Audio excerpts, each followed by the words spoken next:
Bapak Ibu terkasih dalam Tuhan Yesus Kristus, selamat pagi. Semoga kita selalu dalam keadaan yang baik dan tetap bugar. Bapak Ibu, perenungan kita pada pagi hari ini terambil dari Lukas 1 ayat yang ke-5 sampai ke-25. Tapi saya akan membacakan di ayat yang ke-8 sampai 18 yang demikian firman Tuhan.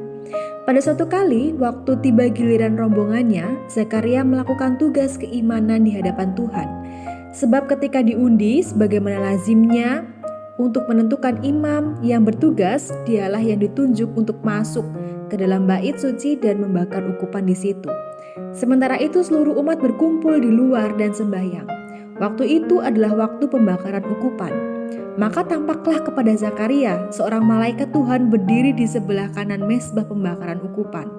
Melihat hal itu ia terkejut dan menjadi takut. Tetapi malaikat itu berkata kepadanya, "Jangan takut, hai Zakaria, sebab doamu telah dikabulkan, dan Elisabet istrimu akan melahirkan seorang anak laki-laki bagimu dan haruslah engkau menamai dia Yohanes. Engkau akan bersuka cita dan bergembira, bahkan banyak orang akan bersuka cita atas kelahirannya itu. Sebab ia akan besar di hadapan Tuhan dan ia tidak akan minum anggur atau minuman keras, dan ia akan penuh dengan Roh Kudus mulai dari rahim ibunya. Ia akan membuat banyak orang Israel berbalik kepada Tuhan Allah mereka. Dan ia akan berjalan mendahului Tuhan dalam roh dan kuasa Elia, untuk membuat hati bapa-bapa berpaling kepada anak-anaknya dan hati orang-orang durhaka kepada pikiran orang-orang benar. Dan dengan demikian menyiapkan bagi Tuhan suatu umat yang layak baginya." Lalu kata Zakaria kepada malaikat itu, "Bagaimanakah aku tahu bahwa hal itu akan terjadi, sebab aku sudah tua dan istriku sudah lanjut umurnya." Demikian Bapak Ibu sabda Tuhan. Berbahagia kita yang mendengarkan firman Tuhan dan melaksanakan dalam kehidupan sehari-hari. Maranatha. Bapak Ibu terkasih dalam Tuhan Yesus Kristus, dalam kalender gerejawi, masa Advent ini yang saat ini sedang kita jalani lebih sering dipahami sebagai masa persiapan menyongsong hari Natal. Nah, Advent sendiri berasal dari bahasa Latin Adventus yang artinya dalam bahasa Inggris the coming atau the arrival. Artinya ada seseorang yang sedang kita nantikan kedatangannya. Nah, dalam rangka Natal kita mengartikan masa-masa Advent yang saat ini kita jalani sebagai masa menantikan kedatangan Tuhan atau kelahiran Tuhan yang kita tandai atau kita sebut sebagai hari Natal. Semula Bapak Ibu, masa Advent ini ditetapkan selama 6 minggu. Namun dalam perkembangannya di masa kini, masa Advent itu akhirnya dirayakan selama 4 minggu saja. Selama 4 minggu masa penantian ini kita diberikan kesempatan untuk belajar dari beberapa tokoh dalam kisah kelahiran Tuhan Yesus Kristus. Nah, salah satunya yang jarang kita bahas yaitu tokoh mengenai Zakaria ini, bapa dari Yohanes Pembaptis. Jarang sekali dalam masa-masa Advent ini kita membahas Bapak Zakaria, bapa dari Yohanes Pembaptis. Ia adalah tokoh yang memberi respon terhadap panggilan Tuhan untuk berbagi di dalam rencananya.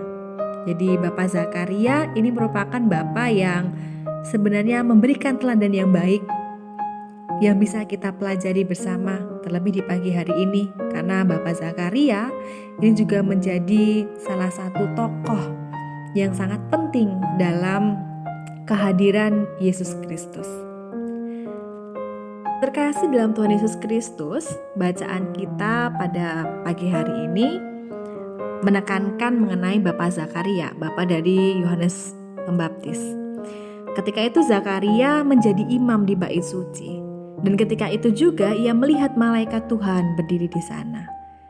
Nah, respon Zakaria ketika melihat malaikat Tuhan memberi kabar baik bahwa istrinya akan mengandung dan melahirkan seorang anak laki-laki yang akan memiliki peran penting dalam pekerjaan Tuhan, itu lalu Bapak Zakaria meragukan kabar itu. Mengapa? Karena memang Zakaria ini sudah berumur, sudah tua. Istrinya pun demikian. Keraguan Bapak Zakaria ini dapat kita lihat dalam ayat yang ke-18. Ia mengatakan ketidakpercayaannya demikian. Bagaimanakah aku tahu bahwa hal itu akan terjadi sebab aku sudah tua dan istriku sudah lanjut umurnya. Sebenarnya malaikat mewartakan kabar yang sangat baik kepada Bapak Zakaria bahwa doanya dikabulkan. Istrinya akan mengandung dan melahirkan anak laki-laki, dan bahwa banyak orang akan bersuka cita atas kelahiran anak itu. Anak itu akan dipenuhi oleh Roh Kudus, bahkan sejak dalam kandungan ibunya, dan ia akan membuat sejarah banyak orang Israel akan berbalik pada Tuhan. Jadi anak itu kelak akan menyiapkan suatu umat yang layak bagi Tuhan. Maka bukankah ini sebenarnya kabar yang sangat menggembirakan dan menyenangkan? Bahkan ini kabar yang sangat istimewa, Bapak Ibu.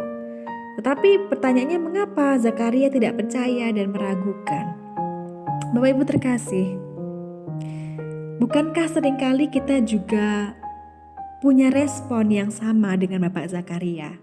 Ketika Allah memanggil kita untuk berbagi di dalam karyanya, menyatakan kebenaran, kasih, keadilan, kebaikan, pengampunan, kita sering meragukannya dan mungkin juga menolaknya. Setidaknya ada 3 hal yang bisa menjadi penghalang sehingga kita tidak bisa memahami dan berbagi dalam karya rencana Tuhan. Yang pertama, mungkin kita terlalu mengandalkan logika atau akal budi. Zakaria tadi menjawab, "Aku sudah tua dan istriku sudah lanjut umurnya." Bila ada sesuatu yang menurut kita bertentangan dengan logika, bahkan gak masuk akal, lalu pasti respon kita seperti Zakaria tadi. Kita dengan spontan meragukan bahkan menolaknya. Dan yang kedua, kita seringkali terpaku dalam tradisi atau kebiasaan yang sudah membentuk kita. Nah, di Israel, perempuan yang mandul itu merupakan aib, Bapak Ibu, dan dimengerti sebagai kutukan Tuhan. Yang kedua, kita mungkin sering kali terpaku pada tradisi atau kebiasaan atau hal-hal yang sudah menjadi penilaian umum. Misalnya di Israel, perempuan yang mandul memang merupakan aib dan dimengerti sebagai kutukan Tuhan. Nah, mungkin Bapak Zakaria dan Ibu Zakaria sudah terlanjur terbiasa dengan pola pikir tradisi seperti itu dan sudah terbiasa dengan sandangan keterkutukan dan aib yang diberikan oleh orang-orang kepada dirinya. Maka ketika Tuhan lalu mengabarkan kabar baik ini melalui malaikatnya, ada rasa ketidakpercayaan dari Zakaria. Nah, mungkin Bapak Ibu itu juga sering kita alami bersama.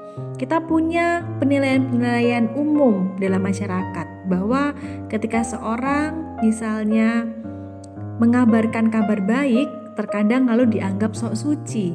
Atau ketika misalnya kita diminta untuk menjadi pelayan sebagai majelis, kita lalu menolaknya karena kita menganggap atau punya pikiran bahwa pelayan atau majelis ini harusnya hidupnya sudah benar, harusnya menjadi contoh dan teladan. Tapi ketika kita tahu dan sadar bahwa dalam kehidupan sehari-hari kita belum benar-benar bisa melakukannya, lalu kita menganggap diri kita ini tidak pantas dan tidak baik. Bapak Ibu terkasih dalam Tuhan Yesus Kristus, apa yang ada dalam cerita dari Bapak Zakaria ini mengingatkan kita untuk bersama-sama mau menerima panggilan Tuhan. Meskipun terkadang logika ini tidak bisa dipertemukan. Demikian pula mungkin ada pandangan-pandangan umum dalam masyarakat yang membebani kita untuk menerima panggilan Tuhan itu. Tapi percayalah, sebagaimana Bapak Zakaria, sebagaimana Ibu Zakaria, bahkan Yohanes Pembaptis nantinya yang bisa berguna bagi kehidupan bersama, Allah memampukan mereka. Demikian pula Allah memanggil kita dan Ia sendiri pun yang akan memampukan kita. Maka Bapak Ibu, ketika ada tawaran-tawaran untuk berpelayanan bersama, untuk melakukan hal-hal bersama dalam kehidupan bergereja, berpelayanan, ataupun juga bahkan di luar gereja, mari kita sama-sama tanggapi panggilan Tuhan tersebut. Mungkin kita merasa belum pantas, mungkin kita merasa belum baik, tapi Ia yang memanggil dan Ia sendirilah yang akan memampukan kita. Tuhan Yesus menyertai kita, memproses kita, dan memampukan kita. Amin.